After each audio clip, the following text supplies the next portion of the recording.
Bonjour à tous, je suis Didier Manson. Bienvenue sur ma chaîne dédiée aux voitures, aux conseils auto et aux histoires du monde automobile. Merci de me rejoindre. C'est parti.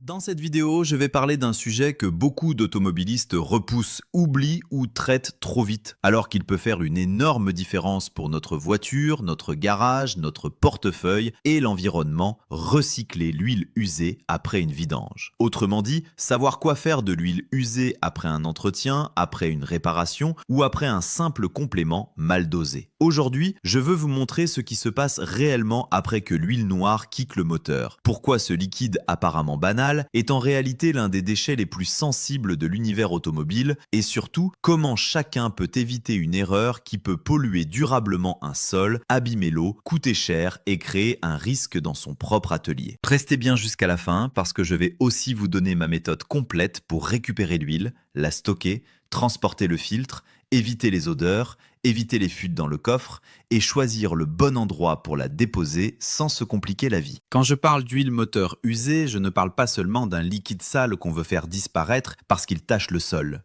Je parle d'un produit qui a travaillé pendant des milliers de kilomètres dans un environnement extrême, avec de la chaleur, de la pression, des frottements, des résidus de combustion, des microparticules métalliques, du carburant imbrûlé, des additifs dégradés et parfois un peu d'eau de condensation.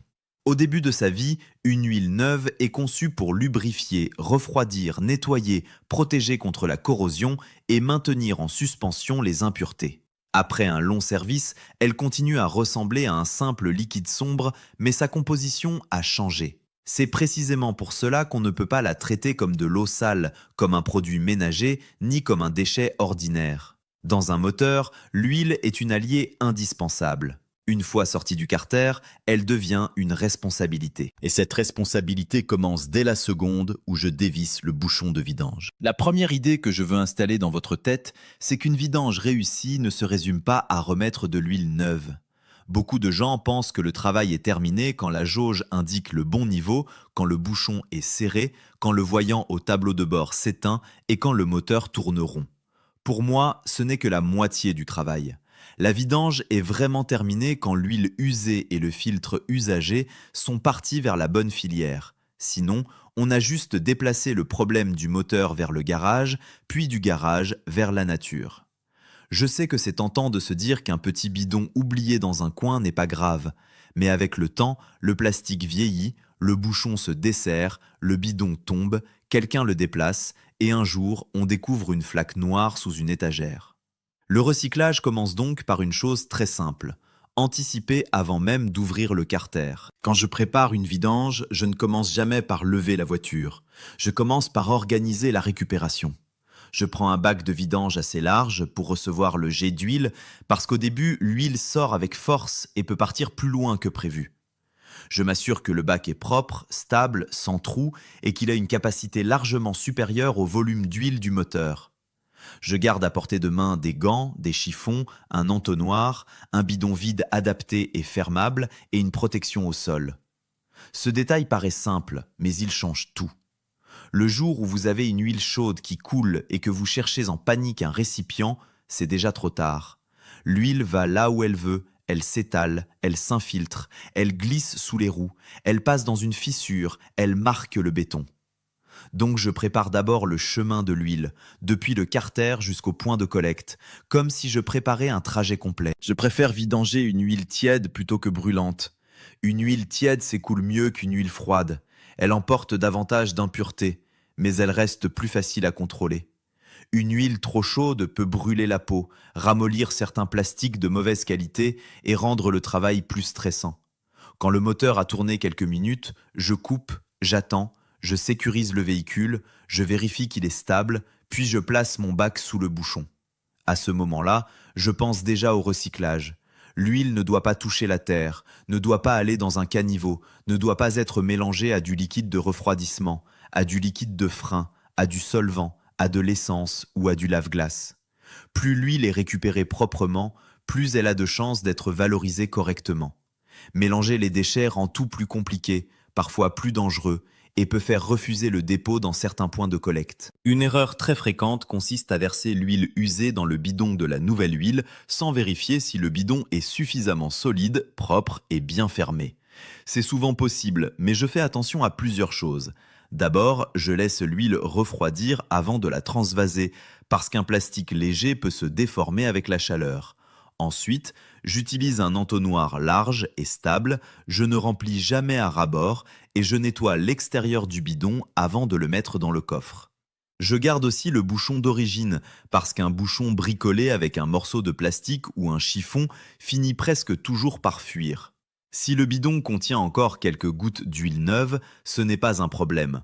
En revanche, s'il a contenu un autre produit chimique, je ne l'utilise pas. Le but est de conserver l'huile moteur usée comme un déchet identifié, pas de fabriquer un cocktail impossible à gérer. Le filtre à huile mérite autant d'attention que l'huile elle-même. Beaucoup de personnes changent le filtre, le jettent dans une poubelle et n'y pensent plus. Pour moi, c'est une mauvaise habitude. Un filtre usagé contient encore de l'huile, parfois beaucoup plus qu'on ne l'imagine. Il contient aussi des particules capturées pendant son service. Quand je le retire, je le laisse s'égoutter dans le bac, ouverture vers le bas, suffisamment longtemps pour récupérer le maximum d'huile. Ensuite, je le mets dans un sac ou un récipient étanche, séparé des chiffons propres, et je le dépose lui aussi dans une filière adaptée quand c'est possible. Un filtre oublié dans une poubelle domestique peut fuir, salir d'autres déchets et compliquer le traitement. Là encore, le bon geste n'est pas compliqué. Il demande seulement de ne pas considérer le filtre comme un simple morceau de métal ou de papier. Il faut aussi parler des chiffons, des gants et des absorbants. Quand je renverse quelques gouttes, je ne rince pas à grande eau. L'eau ne fait que déplacer le problème. J'utilise un absorbant, du papier d'atelier, parfois de la sciure ou un produit prévu pour les hydrocarbures, puis je place ce qui est souillé dans un sac fermé. Si le sol est très taché, je nettoie avec un produit adapté, mais je garde en tête que tout ce qui a touché l'huile devient potentiellement un déchet souillé. L'objectif n'est pas de devenir paranoïaque, mais d'être cohérent. On ne peut pas dire qu'on recycle l'huile correctement et juste à côté, envoyer un mélange d'huile et de détergent dans une grille d'évacuation. Dans un garage, la propreté n'est pas seulement esthétique, c'est une façon de réduire les risques de glissade, d'incendie, de pollution et de mauvaises odeurs. Maintenant, la grande question. Que devient l'huile usée quand elle part dans la bonne filière? Elle peut être régénérée, c'est-à-dire traitée pour redevenir une base lubrifiante utilisable dans la fabrication de nouveaux produits. Elle peut aussi être valorisée comme source d'énergie dans des installations prévues pour cela, selon sa qualité, sa contamination et les filières disponibles. Ce qui compte, c'est de comprendre que l'huile usée n'est pas forcément une fin de parcours. Elle peut avoir une seconde vie, mais seulement si on lui donne la chance d'entrer dans le bon circuit. Quand elle est jetée dans la nature, versée dans un évier, brûlée dans un coin ou mélangée à n'importe quoi, elle perd cette chance et devient un problème beaucoup plus lourd. Recycler, ce n'est donc pas simplement se débarrasser, c'est orienter un produit dangereux vers une transformation contrôlée. Je veux insister sur un point qui me tient à cœur. Ne brûlez jamais l'huile usée vous-même. Je sais que certains ont entendu, dans des ateliers anciens ou des discussions de parking, qu'on pouvait s'en servir pour allumer un feu, traiter du bois, graisser une chaîne, protéger un portail, chauffer un local ou tuer des mauvaises herbes. Pour moi, ce sont des fausses bonnes idées. L'huile moteur usée contient des substances issues de son passage dans le moteur et une combustion improvisée peut libérer des fumées nocives. L'appliquer sur du bois ou sur le sol revient à disperser le polluant au lieu de le collecter. L'utiliser comme désherbant est une absurdité environnementale. Et l'utiliser comme lubrifiant universel peut contaminer des surfaces, attirer la poussière, abîmer des matériaux ou finir dans les eaux de pluie. La meilleure réutilisation d'une huile moteur usée, c'est une réutilisation industrielle contrôlée. Pas une astuce de fortune dans un jardin ou une cour. Je sais aussi que certaines personnes se demandent si l'huile peut être filtrée à la maison pour être réutilisée dans un moteur. Ma réponse est claire, je ne le fais pas et je ne le conseille pas. Un moteur moderne a besoin d'un lubrifiant qui respecte des exigences précises de viscosité, de résistance à l'oxydation, de propreté, de protection anti-usure, de compatibilité avec les joints, les turbos, les chaînes de distribution, les systèmes de dépollution et parfois les filtres à particules. Passer une huile usée dans un filtre grossier ne restaure pas ses additifs, ne supprime pas tous les contaminants, ne garantit pas sa stabilité et ne permet pas de connaître ses performances réelles. Économiser quelques euros d'huile en prenant le risque d'abîmer un moteur, pour moi, c'est un mauvais calcul. Le recyclage est une affaire de filière, pas une tentative de remettre dans le carter un produit qui a déjà fait son travail. Pour un automobiliste qui fait sa vidange à la maison, le geste le plus simple reste de déposer l'huile usée dans une déchetterie, un centre de collecte, un garage, un magasin spécialisé ou un point prévu pour les déchets automobiles selon ce qui existe près de chez lui. Avant de se déplacer, je conseille de vérifier les conditions pratiques, les horaires, la quantité acceptée, l'obligation de garder l'huile dans un bidon fermé et la possibilité de déposer le filtre en même temps. Dans la vraie vie, ce sont ces petits détails qui évitent les allers-retours inutiles. Je garde toujours mes bidons debout dans le coffre, dans un bac plastique ou un carton doublé, jamais libre sur la moquette. Je les cale pour qu'ils ne roulent pas dans les virages et je ne les laisse pas pendant des semaines dans une voiture exposée au soleil. Une fuite d'huile dans un coffre, c'est une odeur tenace, une tâche difficile et une leçon qu'on n'oublie pas. Il y a un autre aspect dont on parle peu, l'étiquetage. Quand je récupère l'huile, je marque clairement le bidon si le contenant n'est pas évident. J'écris « huile moteur usée », je ferme, je garde à l'écart des enfants et des animaux et je ne la stocke pas près d'une source de chaleur. On croit toujours qu'on se souviendra de ce qu'il y a dans chaque bidon, mais après quelques mois, un garage peut vite devenir un musée de liquide anonyme. Un bidon sans étiquette peut être pris pour autre chose, renversé par erreur, mélangé avec un autre produit ou ouvert sans précaution. Un simple marquage évite beaucoup d'ennuis. Dans mon esprit, un garage bien organisé n'est pas un garage rempli d'outils chers. C'est un endroit où chaque produit a sa place, son bouchon, son étiquette et sa destination. Si vous faites faire votre vidange par un professionnel, la question du recyclage ne disparaît pas, mais elle change de main. Un garage sérieux, c'est normalement collecter l'huile usée, stocker les filtres et faire enlever ces déchets par une filière spécialisée. C'est l'un des avantages de passer par un professionnel. Vous payez aussi pour une gestion correcte des déchets, pas seulement pour la main-d'œuvre et l'huile neuve. Mais cela ne vous empêche pas d'être curieux. Vous pouvez demander comment sont traités les déchets, observer la propreté de l'atelier, regarder si les bidons sont fermés, si les bacs sont identifiés, si les fûts ne débordent pas. Un atelier qui respecte ses déchets respecte souvent mieux les véhicules. La manière dont un professionnel gère l'huile en dit long sur sa rigueur générale. Je veux maintenant vous décrire ma routine complète après une vidange, parce qu'elle peut vous servir de modèle. Quand l'huile a fini de couler, je remets le bouchon de vidange avec le joint adapté, je change le filtre, je remplis le moteur avec l'huile neuve recommandée, je démarre quelques instants, je coupe, j'attends, je vérifie le niveau et l'absence de fuite. Mais pendant ce temps, je ne laisse pas le bac d'huile ouvert au milieu du garage. Je le garde dans une zone sûre, loin de mes pieds, loin des enfants, loin d'un animal curieux. Une fois le moteur contrôlé, je reviens à l'huile usée. Je vérifie qu'elle n'est plus trop chaude, je la verse lentement dans le bidon, je laisse le bac s'égoutter, je nettoie le bord de l'entonnoir, je ferme le bidon et je l'essuie. Ensuite, je rassemble le filtre, les chiffons souillés et les gants. Je note mentalement ou dans mon carnet l'entretien effectué, le kilométrage, le type d'huile neuve et je place le déchet à l'endroit prévu pour le prochain passage au point de collecte. Ce n'est pas spectaculaire, mais c'est cette discipline qui fait la différence entre un bricolage approximatif et un entretien propre. Il peut arriver qu'on découvre une huile anormale pendant la vidange. Si l'huile sent fortement le carburant, si elle ressemble à de la mayonnaise, si elle contient des paillettes métalliques très visibles, si elle est beaucoup trop liquide ou au contraire pleine de dépôts, ce n'est pas seulement un déchet à recycler, c'est aussi un message du moteur. Dans ce cas, je gère quand même l'huile comme un déchet dangereux, sans la mélanger à autre chose, et je cherche la cause mécanique. Une odeur de carburant peut faire penser à une dilution. Une émulsion beige peut faire penser à de l'eau ou à du liquide de refroidissement. Des particules métalliques peuvent signaler une usure. Recycler correctement n'empêche pas de diagnostiquer.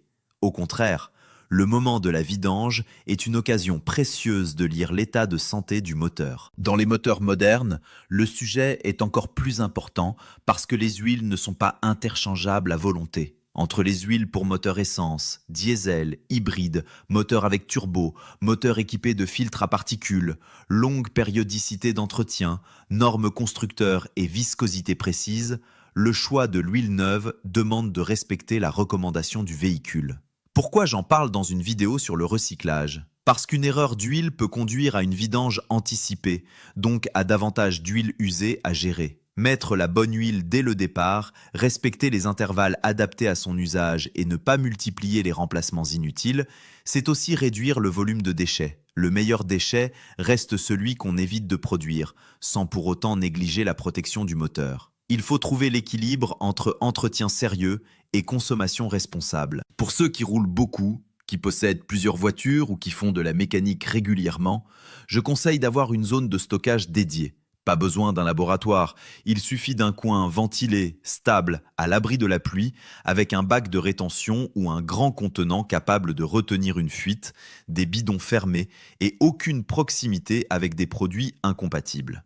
Je ne pose jamais un bidon d'huile usé sur une étagère fragile au-dessus d'outils électriques ou de carton. Je ne le place pas non plus près d'une chaudière, d'un poêle ou d'un passage étroit. Le bon stockage est discret, mais il évite les catastrophes. Et si un bidon commence à gonfler, à se fissurer ou à sentir trop fort, je ne le garde pas en me disant que je verrai plus tard. Je le sécurise et je l'évacue dans la bonne filière rapidement. Il y a également le cas des petites quantités, quelques centilitres après un complément, un fond de bidon sale, un peu d'huile récupérée après le changement d'un joint ou l'huile qui reste dans un bac. Beaucoup de gens se disent que pour si peu, ce n'est pas grave. Mais la pollution ne fonctionne pas seulement en grand volume. Les petites négligences répétées finissent par compter. Je garde donc un bidon de collecte même pour les petites quantités. Quand je nettoie un bac, je ne le passe pas sous le robinet pour envoyer le film huileux dans les eaux usées. Je l'essuie d'abord, je récupère ce que je peux, puis je nettoie de manière contrôlée. C'est une question d'habitude. Une bonne habitude prend quelques secondes, une mauvaise peut laisser des traces longtemps. Je veux être très concret sur ce qu'il ne faut jamais faire. Je ne verse jamais l'huile dans un évier, dans des toilettes, dans une grille d'eau pluviale, dans un fossé, sur un chemin, dans un champ ou derrière un garage. Je ne la mets pas dans une bouteille alimentaire qui pourrait être confondue avec autre chose. Je ne la mélange pas avec de l'essence pour m'en débarrasser plus vite. Je ne la donne pas à quelqu'un qui promet une utilisation vague sans filière claire. Je ne la laisse pas ouverte. Je ne la jette pas avec les ordures ménagères. Je ne fais pas confiance à une solution qui commence par « on a toujours fait comme ça ». Dans l'automobile, certaines traditions sont bonnes, comme écouter un moteur, respecter le temps de chauffe, contrôler les niveaux. D'autres traditions doivent disparaître, et la mauvaise gestion de l'huile usée en fait partie. Le recyclage de l'huile usée est aussi une façon de réconcilier passion automobile et responsabilité. J'aime les voitures, j'aime les moteurs, j'aime l'odeur d'un atelier, le bruit d'un cliquet, la satisfaction d'un entretien bien fait. Mais aimer l'automobile ne veut pas dire fermer les yeux sur l'impact de nos pratiques. Au contraire, si nous voulons continuer à profiter de nos voitures, restaurer des anciennes, entretenir des mécaniques modernes et transmettre cette passion, nous devons montrer que nous sommes capables de faire les choses proprement. Un passionné qui récupère correctement son huile, qui dépose ses déchets au bon endroit et qui garde son garage propre, donne une meilleure image de toute la communauté automobile. Ce n'est pas un détail moraliste, c'est une preuve de sérieux. Certains me demanderont si tout cela vaut vraiment l'effort. Ma réponse est oui, parce que l'effort est minime quand on est organisé. Le plus difficile, ce n'est pas de recycler l'huile, le plus difficile, c'est de changer son état d'esprit. Quand on considère l'huile usée comme une contrainte, on la repousse. Quand on la considère comme une partie normale de l'entretien, on la gère automatiquement. C'est comme remettre le bouchon de remplissage, serrer les roues au couple ou vérifier une fuite après démarrage. Ce sont des gestes qui deviennent évidents.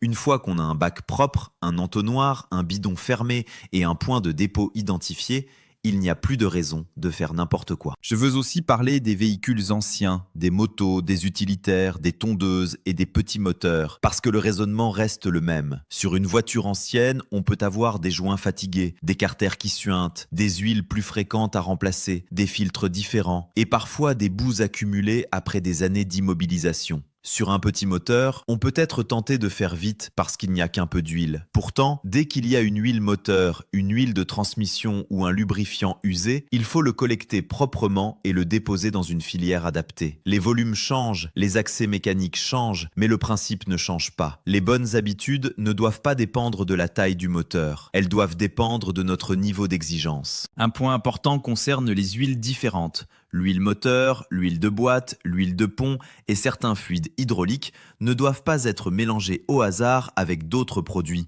Selon les points de collecte, certaines catégories sont acceptées ensemble, d'autres doivent être séparées.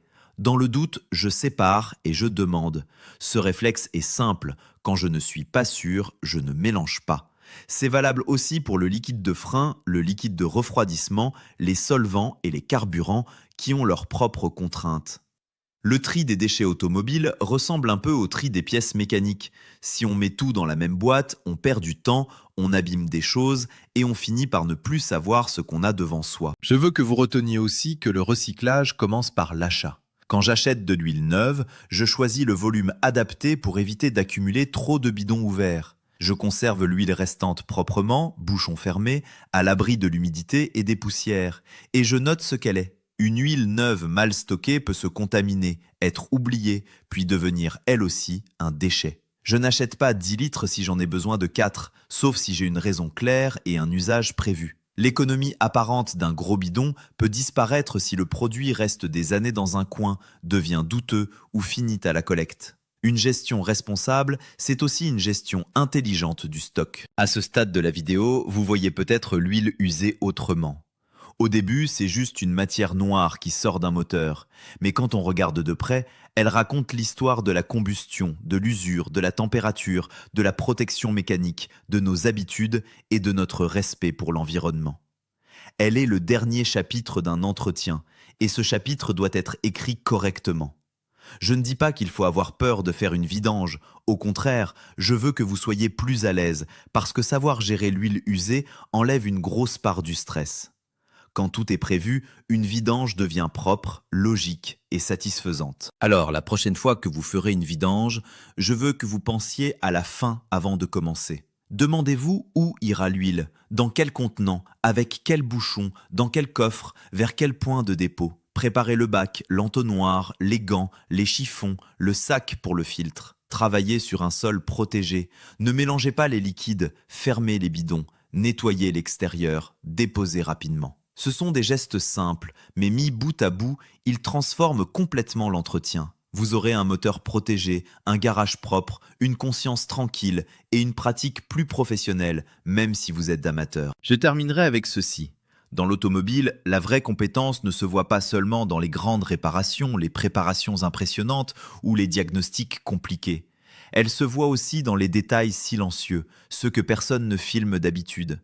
Récupérer l'huile sans en mettre partout, traiter le filtre correctement, ne pas salir le sol, transporter les bidons sans fuite, déposer le tout dans la bonne filière, voilà des gestes qui montrent qu'on respecte la mécanique de bout en bout. Moi, Didier Manson, c'est cette vision que je veux défendre sur la chaîne. Une passion automobile précise, propre, responsable et durable. Si cette vidéo vous a aidé à comprendre pourquoi et comment recycler l'huile usée après une vidange, alors la prochaine fois que vous entendrez l'huile couler dans le bac, vous ne verrez plus seulement un liquide noir. Vous verrez la dernière étape d'un entretien bien fait et vous saurez exactement quoi faire pour que cette étape soit aussi propre que le reste.